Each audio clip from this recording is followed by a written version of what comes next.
हमारे जो लाइन है तसव्वुफ़ तरीक़त की राह, ये शरीयत वालों को समझ में नहीं आएगा। मैं जिस लाइन पर अभी इस वक्त चल रहा हूँ, ये लाइन मौलवी आलिम उलमाओं स्कूल मदरसों की तालीम के आधार पर नहीं चलती।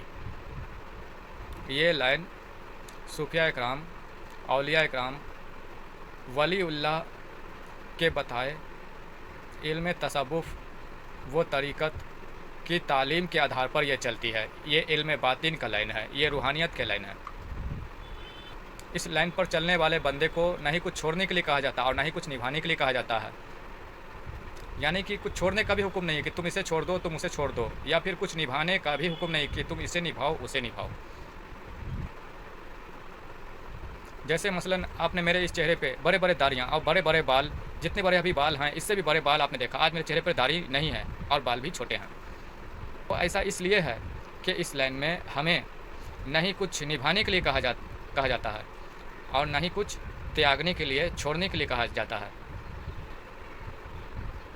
दरअसल ये रास्ता जो है ना, ये तज़किया नफ्स और तज़किया क़ल्ब का रास्ता है। इस राह पर चलने वाले बंदे के ऊपर एक ही बात लागू होती है, जब जैसा तब तैसा। क्योंकि ये तज़किया नफ्स का रास्ता है, इल्म बातिन रूहानियत का रास्ता है। अपने नफ्स, अपने क़ल्ब के ऊपर तवज्जो देना, उस पे काम करना, उसमें नूर उतारना, ये सिखाया जाता है, जो बेहद ज़रूरी है।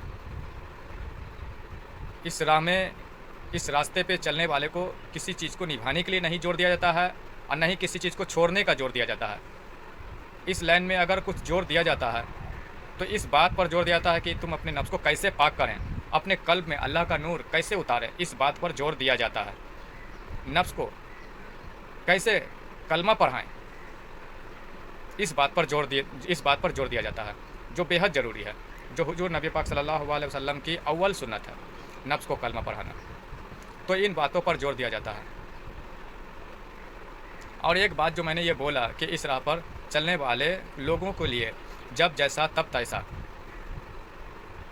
उससे मुराद ये है कि इस राह पे चलने वाले को ज़्यादा से ज़्यादा जोर दिया जाता है तो नफ्स के ऊपर, क़ल्ब के ऊपर नफ्स को कलमा पढ़ाना, और नफ्स के ऊपर जोर देंगे, क़ल्ब के ऊपर जब जोर देंगे, उस पर काम करेंगे, उसे कलमा पढ़ाने की कोशिश करेंगे, तो होगा यूँ कि इसके लिए इस राह में अपने नफ्स की मुखालिफत करनी पड़ेगी। जो नफ्स कहता है उसके बरक्स काम करना पड़ेगा। नफ्स कहेगा स्पेशल खाने के लिए, स्पेशल पहनने के लिए, तो उसका उलट आपको करना है। रूखी सूखी खाकर गुजर बसर आपको करनी है। बस इतना जान लें कि इस दुनिया की खुशी, इस दुनिया के साजो सामान, हर खुशी, हर किस्म की दुनियावी तमन्नाएँ, ख्वाहिशात, ये सब नफ्स की ज़रूरियात है और इसे तर्क करना है। और अगर आप नफ्स के ऊपर काम कर रहे हैं, उसे कलमा पढ़ाना चाहते हैं, उसे पाक करना चाहते हैं और हुजूर नबी पाक सल्लल्लाहु अलैहि वसल्लम के बरगाह में पेश करना चाहते हैं, हुजूर के समीप उसे पेश करना चाहते हैं पाक करके, तो हर वो काम अपने नफ्स के बरक्स करना, उसकी मुखालिफत करना। क्योंकि नफ्स जो है ना, वो बड़ा ही बहानेखोर, बहानेबाज है। मुर्शिद की नज़र करम से, मुर्शिद के नज़रों से मिलने वाली वो तालीम, वो रूहानी तालीम, वो नूर से मुर्शिद की जो तरबियत में रहते हुए जो ख़ास तवज्जो देता है, जो दिल से इस राह पे चलता है, मुर्शिद के रस्तम पर जो चलता है, तो वो बंदा अपने नफ्स की चाल को पकड़ पाता है, अपने नफ्स के बहानेबाजी, बहानेखोरी को, उसके खेल को समझ पाता है। वरना हर किसी के बस की बात नहीं है। और बिना मुर्शिद वाले जो आम लोग हैं, जो आम मुसलमान हैं, जो शरीयत वाले मुसलमान हैं, उनके बस की तो बात है ही नहीं। इसलिए मैंने बोला कि हमारे जो लाइन है तसव्वुफ़ तरीक़त की ला, ये शरीयत वालों को समझ में नहीं आएगा। क्योंकि शरीयत वाले जो हैं, इन सब चीज़ों से मुर्शिद कामिल क्या हैं, औलिया अल्लाह की तालीम क्या है और तालीम तसव्वुफ़ तरीक़त क्या है, इन सब बातों से कोसों दूर हैं वो। ये सब उन्हें समझ में नहीं आएगा। बहरहाल नफ्स जो है वो बहानेबाज है, बहानेखोर है। उसके चाल को एक मुर्शिद कामिल वाला, सरकार गौहर शाही का बंदा, सरकार गौहर शाही का गुलाम ही समझ पाएगा, सरकार के नजर करम से, गौहर शाही के नजर करम से। और जब उस नफ्स के चाल को बंदा समझने लगता है, तब उसकी मुखालिफत करनी पड़ती है। वो नफ्स अच्छा खाने को मांगेगा तो उसको रूखी सूखी खिलाना, अच्छे पहनने को मांगेगा तो फटे पुराने पहनाने पड़ते हैं। दुनिया वाले लोग, दोस्त यार रिश्तेदार, परिवार तेरे शकल सूरत को देखकर, तेरी दाढ़ियों को देखकर तारीफ़ करें और तुझे तार के झाड़ पर चढ़ाएं, तो ये इस बात से नफ्स को बड़ा मज़ा आता है। इस बात से नफ्स को बड़ा मज़ा आता है। तो उस दौरान नफ्स को सबक सिखाने के लिए, नफ्स की अकड़ तोड़ने के लिए, उसके लिए कभी कभी अपने चेहरे से दाढ़ियों को भी हटाना पड़ सकता है, अपने बाल को भी कटवाना पड़ सकता है। और कभी कभी ऐसा होता है कि तुम्हारे चेहरे पे दाढ़ियाँ नहीं आ, तुम्हारे नफ्स ने तुम्हें बलगलाया कि तुम बिना दाढ़ी के अच्छा लग रहे हो, और लोग ने तारीफ़ किया कि तुम्हारे चेहरे पे बगैर दाढ़ी के तुम अच्छे लगते हो। तो उस सूरत में क्या करना है कि तुम्हारे चेहरे पे दाढ़ियाँ छोड़नी पड़ सकती है, तुम्हें दाढ़ी बढ़ानी पड़ सकती है। तो इसलिए मैंने ये बात कहा कि जब जैसा तब तैसा। और इस राह पे चलने वाले के लिए कभी चेहरे पे दाढ़ियाँ होंगी, कभी नहीं होंगी। तो ये सब जो है हालात जो होता है, ये सब जो बदलाव कभी होता है, कभी दाढ़ी रहती है, कभी नहीं रहती, कभी बाल बड़े रहते हैं, कभी छोटे रहते हैं। ये सब वजह है कि नफ्स की मुखालिफत, तज़किया नफ्स का नतीजा है। नफ्स की मुखालिफत करने के दौरान ऐसा करना पड़ता है। शरीयत वालों को तो फिर भी एक वक्तन फ़र्ज करार दिए गए हैं।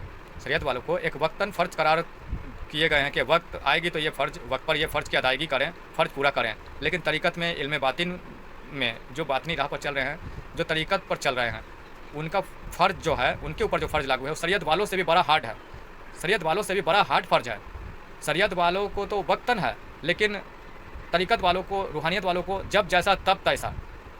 तरीक़त वालों को और इसमें यह है कि जिस वक्त तुम्हारे नफ्स ने तुम्हें बलगलाया और तुम्हारी ख्वाहिश पूरी करने में तुम्हारी नफ्स ने तुम्हें डुबोया, दुनिया की चाहतों में, लालचों में तुम्हारे नफ्स ने डुबोया, तो उस वक्त उस नफ्स की मुखालिफत करना तुम्हारे पर फ़र्ज हो जाता है।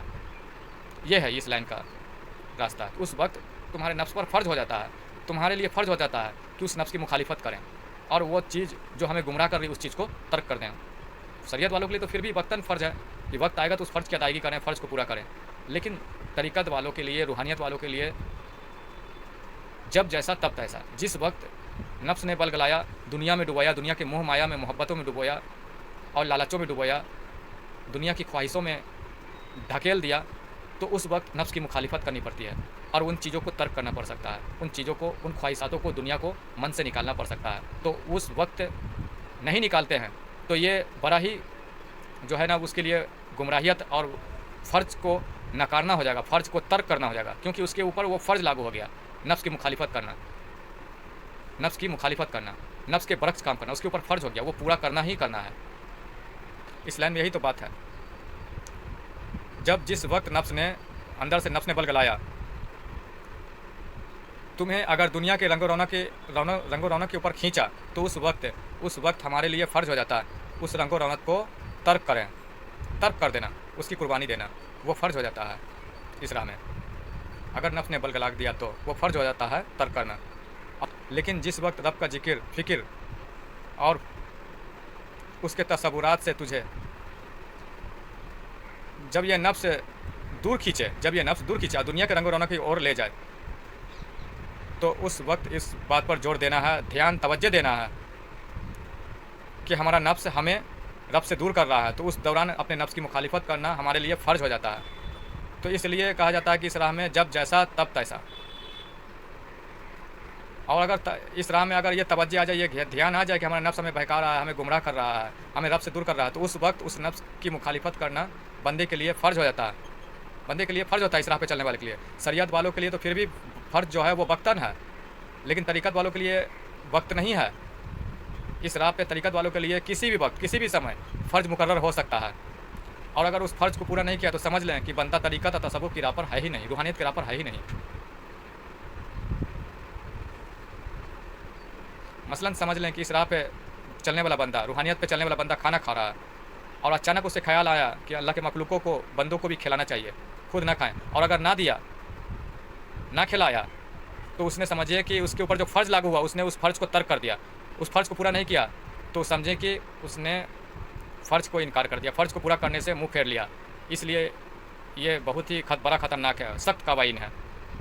और इस राह पे चलने वाले के लिए ऐसा होता है कि कभी कभी अपने आगे का निवाला भी अल्लाह के मखलूकों को देना पड़ सकता है। अगर नहीं दिया तो फिर वो इल्म तसव्वुफ़, रूहानियत के राह पर वो है ही नहीं, है ही नहीं।